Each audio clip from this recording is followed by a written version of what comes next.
Hello student, welcome to the video tutorial class. আশা করি তোমরা সবাই বাড়িতে আছো, সুস্থ আছো। আজ আমরা একটা নতুন অধ্যায় পড়ব। চলো দেখে নিই কী পড়ব আজকে। আজ আমরা পড়ব পূর্ণলতা চক্রবর্তীর লেখা দার্জিলিং দর্শন নামক গল্পাংশটি।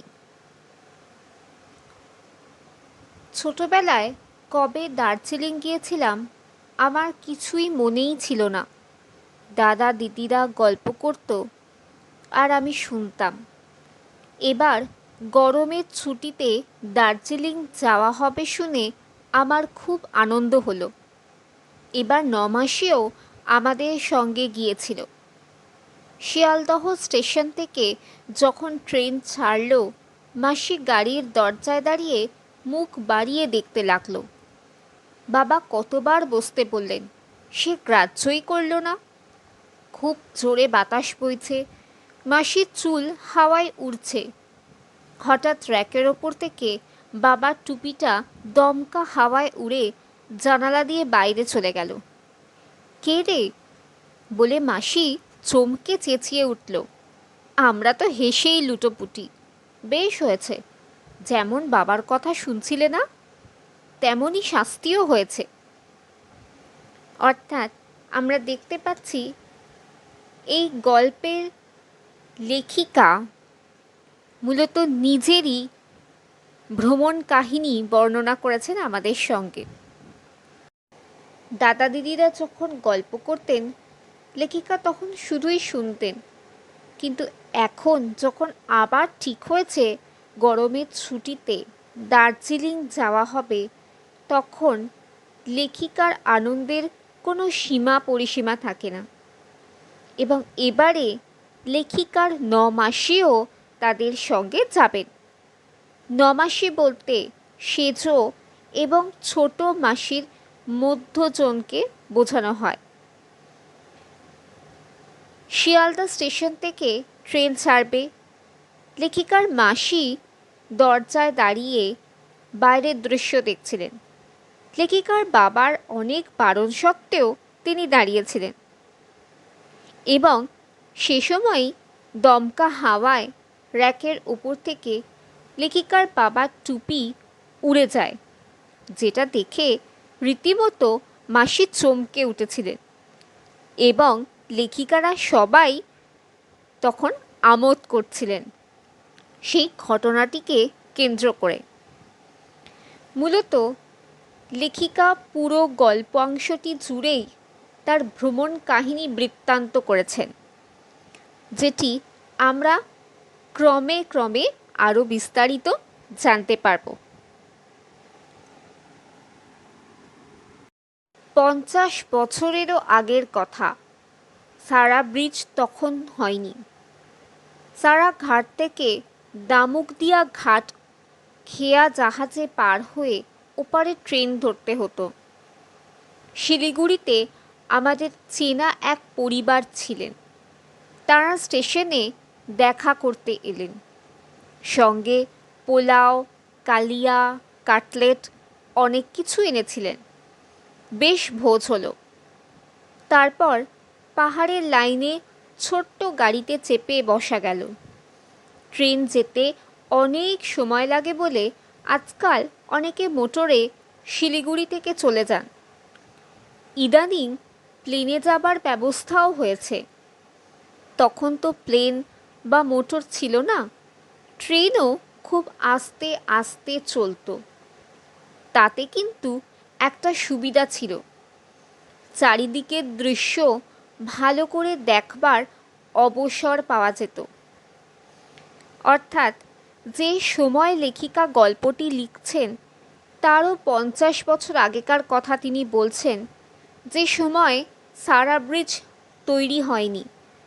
সারা ঘাট থেকে দামুকদিয়া ঘাট খেয়া জাহাজে করে পার হয়ে তারপর ট্রেন ধরতে হতো।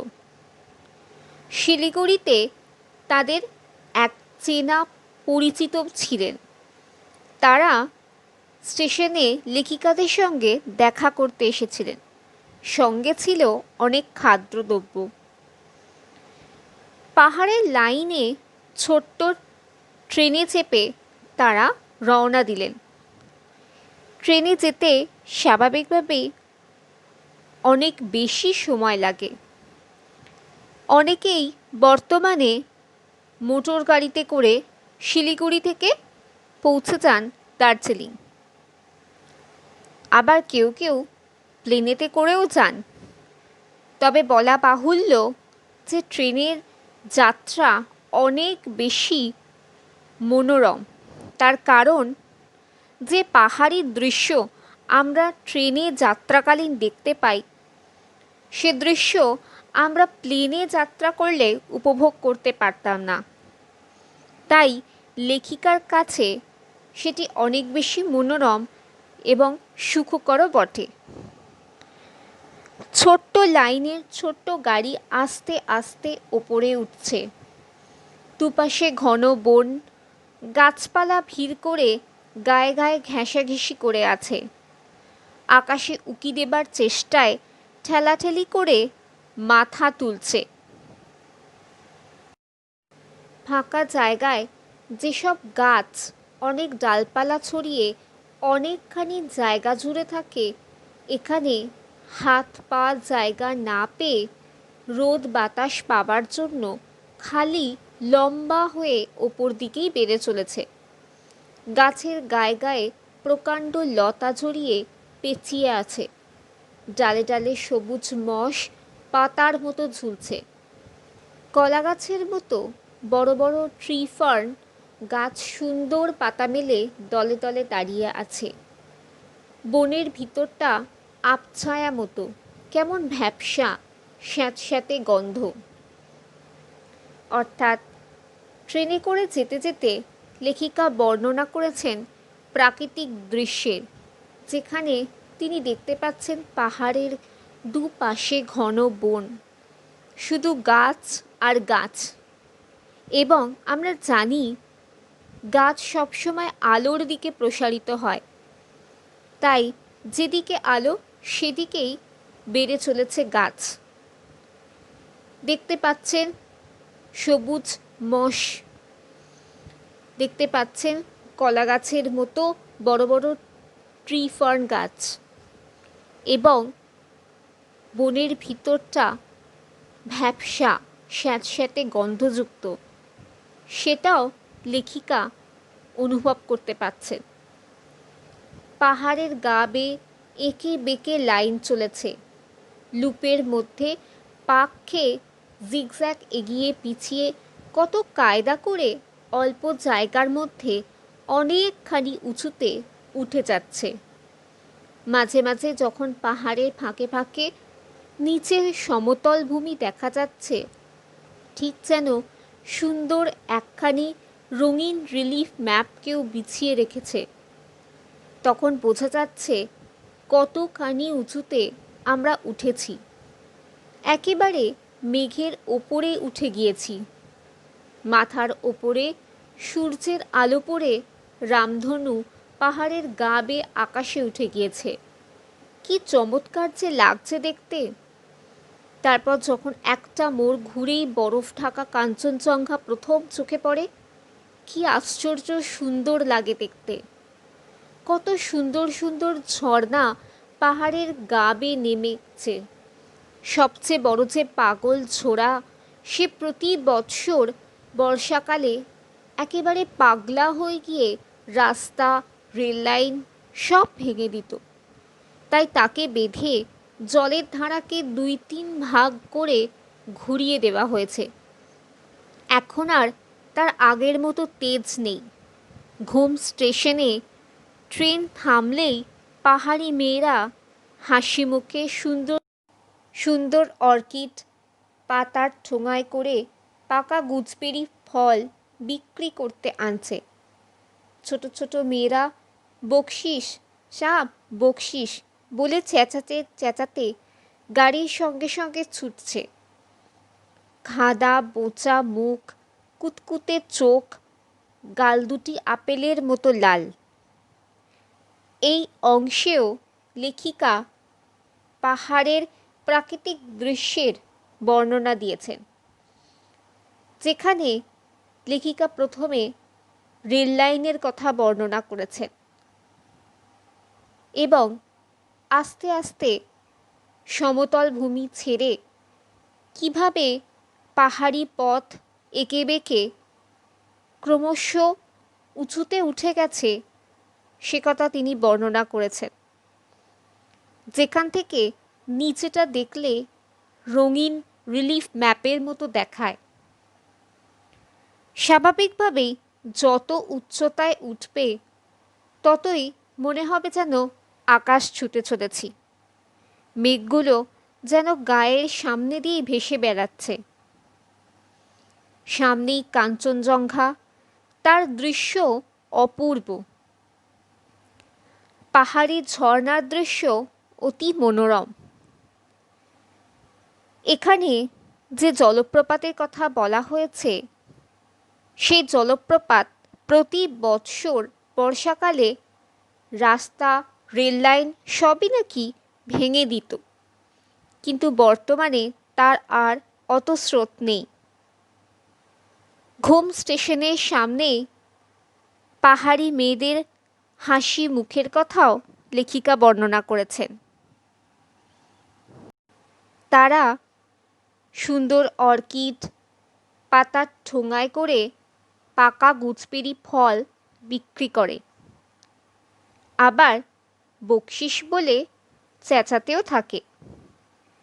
তাদের কাউকে দেখতে খাদা বোচা, কারোর বা কুতকুতে চোখ, কারোর বা দুটো গাল যেন লাল আপেলের মতো। একথাও লেখিকা এই অংশে উল্লেখ করেছেন, অর্থাৎ তাদের কেমন দেখতে সে কথাও তিনি উল্লেখ করতে ভোলেননি। ঘুমের পরেই দার্জিলিং স্টেশনে কুলিরা দেখি প্রায় সবাই মেয়ে। আর কি শক্ত এই পাহাড়ি মেয়েরা!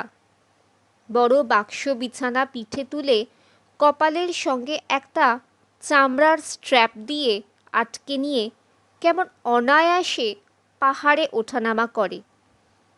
ও দেশে দোকান বাজারেও দেখলাম বেশিরভাগই মেয়েরা বিক্রি করছে। তাদের মধ্যে অনেকেই গায়ে মোটা মোটা সোনা রূপোর গহনা পরা। নেপালি মেয়েরা বেশ সুন্দর দেখতে, সকলেরই বেশ স্বাস্থ্যপূর্ণ চেহারা আর মুখে হাসিটি লেগেই আছে। পাহাড়ের গায়ে সুন্দর ছবির মতো শহরটি। চারিদিকের দৃশ্য কি চমৎকার! দেখবার মতো জিনিস বরফের পাহাড়। তোমরা যদি কেউ দার্জিলিং বা পাহাড়ি এলাকায় বেড়াতে গিয়ে থাকো তাহলে এই বৈশিষ্ট্যগুলো তোমরাও লক্ষ্য করে থাকবে। এখানে লেখিকা বলেছেন ঘুমের পরেই দার্জিলিং। স্টেশনে নামা মাত্রই যাদেরকে দেখতে পাওয়া যায় অর্থাৎ কুলি, তাদের মধ্যে অধিকাংশই মেয়ে। পাহাড়ি মেয়েরা ছেলেদের মতো সমান তালে, সমান পারদর্শিনীর ন্যায় কাজে লিপ্ত। তারাই বড় বাক্স বিছানা পিঠে তুলে কপালের সঙ্গে একটা চামড়ার স্ট্র্যাপ দিয়ে আটকে নিয়ে অনায়াসে পাহাড়ে নাকি ওঠানামা করে। দোকান বাজারেও মেয়েদেরকেই বেশিরভাগ বিক্রি করতে দেখা যায়। তাদের অনেকেরই সোনা রূপার গহনা পরে থাকতেও দেখা যায়। নেপালি মেয়েদের দেখতেও যেমন সুন্দর, তেমনি তাদের সকলের স্বাস্থ্য খুব ভালো এবং সর্বদাই তাদের মুখে হাসি যেন লেগেই রয়েছে। পাহাড়ি এলাকার দৃশ্য অতি মনোরম এবং সবথেকে সুন্দর জিনিস যেটা পাহাড়ে দেখার মতো সেটা হলো বরফ। তোমরাও যদি কখনো গিয়ে থাকো দেখে থাকবে। ক্ষণে ক্ষণে তার রূপ বদলায়। ধবধবে সাদার উপর গোলাপি, সোনালি, রূপালি কত রঙই না খেলে যায়। আর সুন্দর লাগে মেঘ ও কুয়াশার খেলা দেখতে। সকালে উঠে দেখি রাশি রাশি পেঁজা তুলোর মতো মেঘ পাহাড়ের কোলে যেন ঘুমিয়ে আছে। রোদ উঠলে পরে তারা আস্তে আস্তে পাহাড়ের গা বেয়ে নিচ থেকে ওপরে উঠতে লাগলো। ঘন কুয়াশার মতো চারিদিক ছেয়ে ফেলল। গাছপালা, ঘর বাড়ি সব ঢাকা পড়ে গিয়েছে। কয়েক হাত দূরে আর কিছুই দেখা যায় না। আবার আস্তে আস্তে কুয়াশা কেটে গিয়ে চারিদিক পরিষ্কার হয়ে গেল। নাকে, মুখে, চুলে, কাপড়ে বিন্দু বিন্দু জলের কণা লাগিয়ে দিয়ে গেল। অর্থাৎ এটা একেবারে পাহাড়ি এলাকার বৈশিষ্ট্য লেখিকা বর্ণনা করেছেন। বরফের দেশে গেলে দেখতে পাবে বরফের ওপর সূর্যের কিরণ পড়ায় তার রূপ সৌন্দর্যের কত রকমই না পার্থক্য লক্ষ্য করা যায়। কখনো সোনালি, কখনো গোলাপি, কখনো রূপালি, অনেক রঙের খেলাই আমরা লক্ষ্য করে থাকি।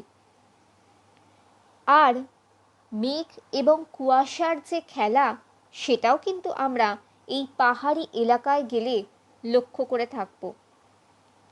সকালবেলা যদি দেখো তাহলে দেখবে চতুর্দিকে রাশি রাশি পেঁচা তুলোর মতো মেঘের আনাগোনা, এবং যখনই সূর্য উদয় হতে থাকে তখন আস্তে আস্তে সেই মেঘগুলি ক্রমশ কুয়াশার আকার ধারণ করে ওপরে উঠতে থাকে এবং চতুর্দিকটা কুয়াশাচ্ছন্ন হয়ে যায়।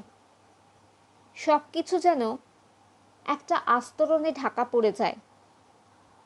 আবার কখন সময়ের সঙ্গে সঙ্গে সকল কুয়াশা কেটে গিয়ে চতুর্দিকটা পরিষ্কার হয়ে যায় এবং সর্বত্র তখন জলবিন্দু লক্ষ্য করা যায়। গাছপালা সব কেমন নতুন ধরনের, beech, birch, rhododendron, pine, fir প্রভৃতি কত গাছ। যেসব বিলিতি ফুলের এতদিন শুধু নামই শুনেছিলাম আর বইয়ের পাতায় ছবি দেখেছিলাম, এখানে তাদের গাছে ফুটে থাকতে দেখে কত আনন্দ হলো। কি সুন্দর ফুল, বাগান যেন আলো করে আছে। বড় বড় ঝাউ গাছের গা বেয়ে গোলাপের লতা চূড়ো পর্যন্ত উঠে গিয়েছে আর ফুলে একেবারে ভরে রয়েছে, যেন গাছটিকে কেউ ফুলের মালা দিয়ে সাজিয়ে দিয়েছে। স্বাভাবিকভাবেই সমতল ভূমিতে যে গাছপালাগুলি আমরা দেখতে পাই, পাহাড়ি এলাকার গাছপালা তার থেকে ভিন্নতর, কারণ প্রাকৃতিক পরিবেশ আলাদা। পাহাড়ি এলাকার পরিবেশ অনুযায়ী সেখানে beech, birch, rhododendron, pine, fir এই সকল গাছই দেখতে পাওয়া যায়।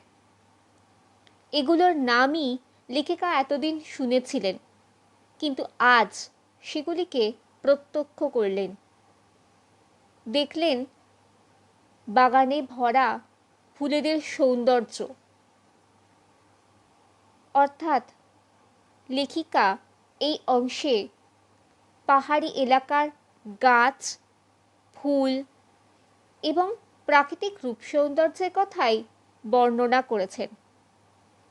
সুতরাং পুরো গদ্যাংশটি পাঠ করলে আমরা দেখতে পাব লেখিকা তার ভ্রমণ বৃত্তান্ত বর্ণনা করেছেন। দার্জিলিং একটি পাহাড়ি এলাকা। সেই পাহাড়ি এলাকার রূপ সৌন্দর্য লেখিকা নিজের চোখে প্রত্যক্ষ করে প্রতিটা ছত্রে ছত্রে তার বর্ণনা দিয়েছেন। তোমরা যারা পাহাড়ে বেড়াতে গেছো তারাও এই বৈশিষ্ট্যগুলো লক্ষ্য করে থাকবে। পাহাড়ি এলাকার রাস্তাঘাট, সেখানকার গাছপালা, প্রকৃতি, রূপ সৌন্দর্য, বরফের ওপর সূর্যকিরণ পড়লে তার রূপই বা কেমন হয় সেটাও সেখানে গেলেই তোমরা প্রত্যক্ষ করতে পারবে। এছাড়াও দেখতে পাবে মেঘ ও কুয়াশার নিরন্তর খেলা। দেখতে পাবে ভিন্ন ধরনের গাছপালা। লেখিকা এখানে নিজের উপলব্ধি বর্ণনা করেছেন। সেগুলো অনুভব করা হয়তো আপাতভাবে আমাদের পক্ষে সম্ভব নয়। আমরা শুধু কল্পনাই করতে পারি। আমরাও এগুলো অনুভব করতে পারবো যদি আমরা সেই জায়গাটাকে চাক্ষুষ প্রত্যক্ষ করি। যদি তোমরা কখনো যাও পাহাড়ি এলাকায়, তাহলে তোমরাও স্বচক্ষে এই দৃশ্য দেখতে পাবে এবং লেখিকার মতো উপলব্ধিও করতে পারবে। আজ আমরা পুণ্যলতা চক্রবর্তীর লেখা দার্জিলিং দর্শন নামক ভ্রমণ বৃত্তান্তমূলক গদ্যাংশটি পাঠ করলাম। আশা করি গদ্যাংশটি তোমাদের পড়ে ভালো লেগেছে। গদ্যাংশের অন্তর্গত বেশ কিছু কঠিন শব্দের অর্থ তোমাদের পাঠ্যপুস্তকে দেওয়া আছে, সেগুলিও তোমরা পাঠ করবে। গদ্যাংশে আমরা গুজবেরি ফলের প্রসঙ্গ পড়েছি। গুজবেরি ফল বলতে বোঝায় আমলা বা আমলকি ফলকে। তোমরা যদি কোথাও বেড়াতে গিয়ে থাকো, তোমাদের ভ্রমণ অভিজ্ঞতাও তোমরা এভাবে বর্ণনা করতে পারো। আজকের পাঠ এখানেই শেষ। বাড়িতে থেকো, সুস্থ থাকো এবং মন দিয়ে পড়াশোনা করো। Thank you.